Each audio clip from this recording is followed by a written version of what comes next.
In this video, I'm going to show you how you can get wire transfers on Cash App. So we have to enable this option manually. What we want to do is just load up the Cash App application and then click on the bank icon found in the bottom left corner. After we have done this, then here we can scroll down and you will see more ways to add money. We have deposit paper money, auto reload, direct deposit, or get bank or wire transfer. Now, if we click on get bank or wire transfer, it's going to show us that the bank transfer usually takes 2 to 3 days and fees range from $0 to $15. As for the wire transfers, they're received in a few hours or up to 1 business day and they don't charge any fees.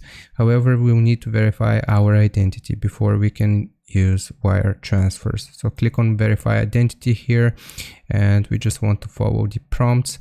We'll just type out our date of birth, and then it's going to ask us for our social security number as well as a photo. And after we have verified our identity, then you will have access to wire transfers on Cash App. I hope this was informative. Leave a like and sub, and I'll see you next time.